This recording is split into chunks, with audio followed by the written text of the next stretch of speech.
अच्छा, आप मानते हैं कि ये रामलला के प्राण प्रतिष्ठा के बाद से हिंदी पट्टी में खास तौर से इसका कि प्रभाव? पहले धर्म को धीरे धीरे मिटाया जा रहा था, उस संस्कृति को मोदी जी ने पुनर्जीवित किया। गगन दिगंबर इनका कोई जोर जवाब नहीं होती है, जबकि ये विधायक हमारे हैं। अच्छा, कुंजवारी साहब ये बताइए कि एक व्यवसायी वर्ग होने के नाते आपके हिसाब से 2024 का लोकल मुद्दा क्या होना चाहिए? खासतौर से आप लोगों का क्या मुद्दा होना चाहिए? दुकानों तक कस्टमर्स नहीं रीच कर पाते हैं, स्वाभाविक है कि आप मंदी का मार झेलते हैं। कभी इन समस्याओं पर बातचीत स्थानीय जनप्रतिनिधि से करने की कोशिश की कि इस समस्या को कैसे हल किया जाए? पहले के जो प्रतिनिधि होते थे वे हमारे चैम्बर से जुड़े रहते थे और जुड़ कर करके काम करते हैं, समझते थे समस्याओं को और उन समस्याओं को सरकार तक पहुंचाते थे। आपके तबके में, खास तौर से मारवाड़ी तबके में, व्यवसायिक वर्ग में बड़ी गुस्सा है इस समय। कहते हैं कुछ लोग तो ये कहते हैं कि आखिरी सीट पर भी बैठना बड़ा मुश्किल है। आपकी क्या राय है इस स्थानीय विधायक के तौर पर जो अभी तक चल रहा है कार्यकाल और अगले कई टर्मों से भी कार्यकाल जो चला है, कितना संतुष्ट पाते हैं, कितना अच्छा लगा? मारवाड़ी व्यवसायिक तबका क्या इस इलेक्शन में लोकल मुद्दों के साथ अपने उम्मीदवारों को चुनने की वो प्रयास करेंगे या सिर्फ नेशनल मुद्दों के आधार पर ही उम्मीदवारों का चयन होगा? तो फिर आप बाद में ये क्यों कहते हैं कि हमारे लोकल मुद्दों का हल नहीं हुआ? जब आप नेशनल मुद्दों पर वोट करते हैं तो आपके लोकल मुद्दे तो यथावत रहेंगे ही ना। व्यावसायिक तबका वो मार्केट की समस्या झेलते हैं, भीड़ की समस्या झेलते हैं, तो क्या ये स्थानीय मुद्दे सक्रिय नहीं होंगे लोकसभा चुनाव? तो फिर ये क्यों होता है सर कि 5 साल के बाद माथा पीटते हैं कि हमने सही तरीके से चयन ही नहीं किया? देखिए, हमें एक एक व्यक्ति को वोट देने जाना, आज क्या कारण? भागलपुर शहर का वोटिंग परसेंटेज बहुत कम होता है। आज क्या होता है कि यहाँ हवाई यातायात नहीं होने के कारण, अच्छी रेलगाड़ी नहीं होने के कारण एक्सपोर्टर भी यहाँ तक नहीं आते हैं, बनारस आकर रुक जाते हैं, कलकत्ता आकर रुक जाते हैं। मोदी जी कह रहे हैं 400 पार करना है।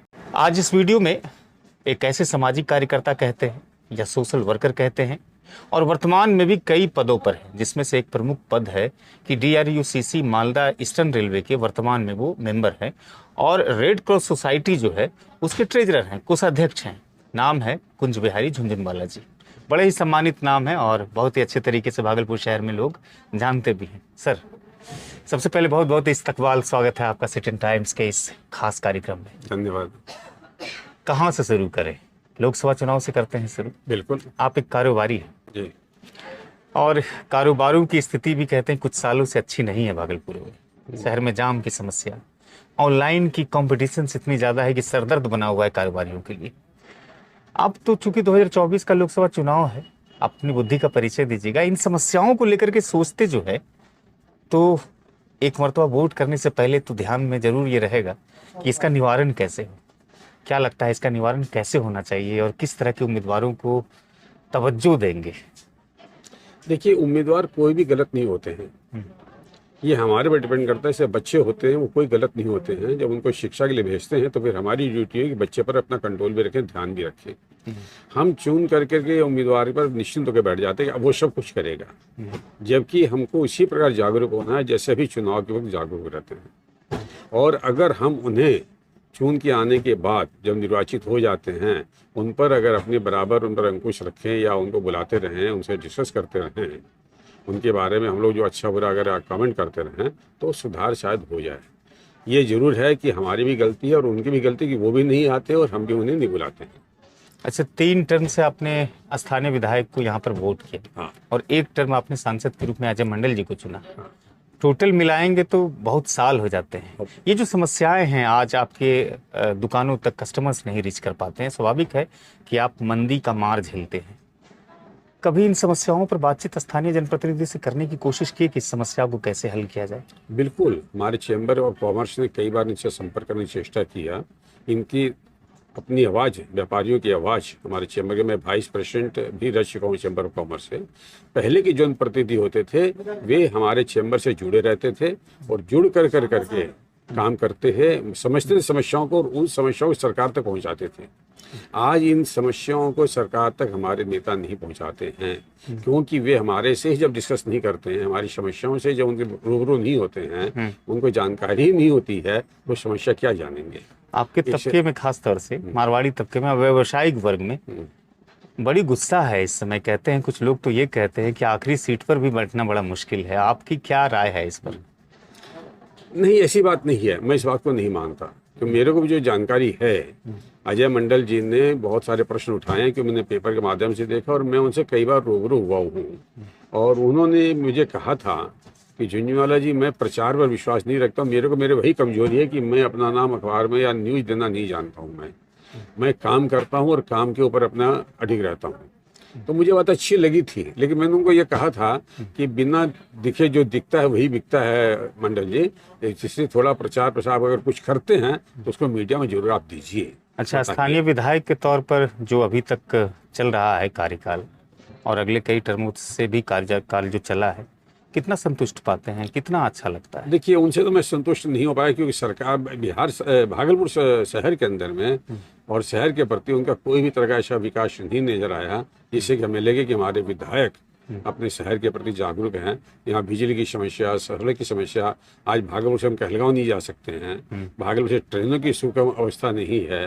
भागलपुर में सड़कों की स्थिति बदतर हो रही है।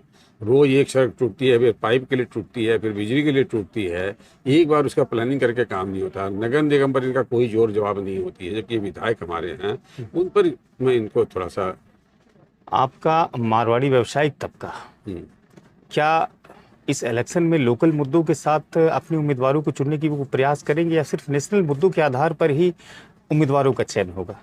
देखिए, ये लोकसभा का चुनाव है, इसलिए हम ये चाहेंगे कि हमारे राष्ट्र के अंदर वैसा नेतृत्व मजबूत हो जो हमने अभी अनुभव किया कि पहले मिली जुली 27 पार्टियों की सरकार होती थी, वो कोई काम नहीं होता था। तो फिर आप बाद में ये क्यों कहते हैं कि हमारे लोकल मुद्दों का हल नहीं हुआ? जब आप नेशनल मुद्दों पर वोट करते हैं तो आपके लोकल मुद्दे तो यथावत रहेंगे ही ना? नहीं, उसमें थोड़े हमारे लोकल मुद्दे भी हमारे सांसद को उठाने उसके लिए, और विधायक की अलग चीज होती है। आप तो सांसद को चुन रहे हैं नेशनल मुद्दों को लेकर ना? नेशनल मुद्दे पर हमारे स्थानीय मुद्दे भी, जो हमारी आवाज वहां तक पहुंचाए। देखिए, हवाई जहाज का समस्या या रेलवे की समस्या वो केंद्र सरकार की चीज है, वो राज्य सरकार की चीज नहीं है। लेकिन आपके नेतृत्व कौन करेंगे? आपके सांसद करेंगे, आपके विधायक करेंगे। बिल्कुल। लेकिन चूंकि लोकसभा का चुनाव है तो ज्यादातर नेशनल मुद्दों पर ही हम लोग एक्टिव रहते हैं, लोकल मुद्दे हमारे धाराशायी हो जाते हैं। तो ऐसी सूरत में मारवाड़ी तबका जो है, व्यवसायिक तबका, वो मार्केट की समस्या झेलते हैं, भीड़ की समस्या झेलते हैं।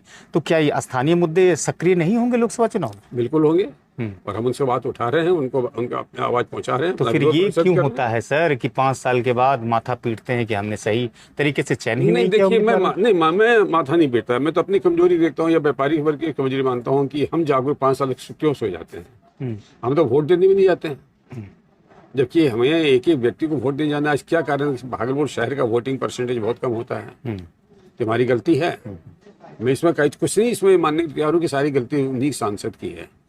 हम भी इसमें अपने दोषी होने पाते हैं। मेरा जो अपना आकलन है कि हम जब जाग जाएंगे तो सांसद हो, विधायक हो, मंत्री हो, प्रधानमंत्री हो, तो हमारी समस्या सुननी पड़ेगी। अच्छा, कुंजवारी साहब, ये बताइए कि एक व्यवसायी वर्ग होने के नाते आपके हिसाब से 2024 का लोकल मुद्दा क्या होना चाहिए? खासतौर से आप लोगों का क्या मुद्दा होना चाहिए? यहाँ यातायात का साधन शीघ्र बने, जिससे यहाँ व्यापारी आ सके, क्योंकि यहाँ भागलपुर एक पर्यटन स्थल भी है। भागलपुर सिल्क का बहुत बड़े व्यवसाय जो विश्वविख्यात है। आप भी तो कारोबार सिल्क का करते हैं? हाँ, बिल्कुल करता हूँ। मैं सिल्क का कारोबारी हूँ। 55 साल से मेरी सिल्क का काम है, उत्पादन सब और वितरण का। हमने विदेश में सप्लाई किया। लेकिन आज क्या होता है कि यहाँ हवाई यातायात नहीं होने के कारण, अच्छी रेलगाड़ी नहीं होने के कारण एक्सपोर्टर भी यहाँ तक नहीं आते हैं। बनारस आकर रुक जाते हैं, कलकत्ता आकर रुक जाते हैं, लेकिन वो भागलपुर नहीं आते हैं। उसका प्रभाव व्यापार पर बहुत बहुत बहुत गहरा पड़ता है उसके अंदर। मोदी जी कह रहे हैं 400 पार करना है। देखिए, मुझे इस बात तो लगता है 400 उनका नारा है, लेकिन शायद उस लक्ष्य को नहीं पाएंगे, क्योंकि कुछ कमजोरी आ गई। अच्छा, आप मानते हैं कि ये रामलला के प्राण प्रतिष्ठा के बाद से हिंदी पट्टी में खास तौर से इसका प्रभाव है? हाँ, बिल्कुल है। आप मानते हैं इस बात? बिल्कुल मानता हूँ। तो इसमें ये बताइए कि ये 400 के आंकड़े जो वो मोदी जी बोलते हैं बार बार, इसमें कितना प्रतिशत योगदान मानते हैं आप कि रामलला का जो प्राण प्रतिष्ठा है उसका एक बहुत बड़ा अंशदान होगा या छोटा अंशदान होगा?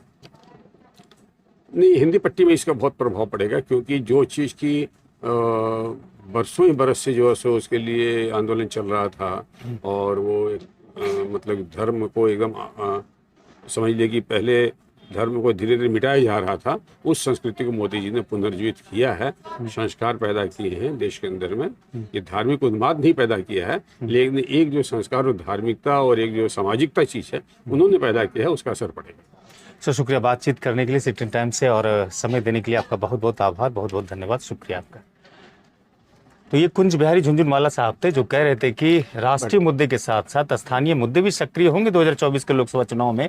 और मोदी जी के 400 के आंकड़े पर ये कहते हैं कि मोदी जी ने बेहतर कार्य किया है और रामलला के प्राण प्रतिष्ठा के बाद हिंदी पट्टी में मोदी जी की एक वेव है, लहर है। स्वाभाविक है कि लोकसभा चुनाव में एक बड़ी बढ़त मोदी जी को मिलेगा। वीडियो अच्छी लगी हो तो साझा जरूर कीजिएगा, चैनल को भी सब्सक्राइब कीजिएगा। अगर आपने सिटी टाइम्स को अभी तक यूट्यूब पर सब्सक्राइब नहीं किया है तो जरूर सब्सक्राइब कीजिएगा। अच्छी खबरें मिलती रहेगी आपको। और फेसबुक पर भी अगर आप खबरें देखते हैं, वीडियोस देखते हैं, तो वहाँ भी पेज बने हुए हैं सिटी टाइम्स के, वहाँ आप मुझे फॉलो और लाइक कर सकते हैं। बहुत बहुत शुक्रिया, धन्यवाद।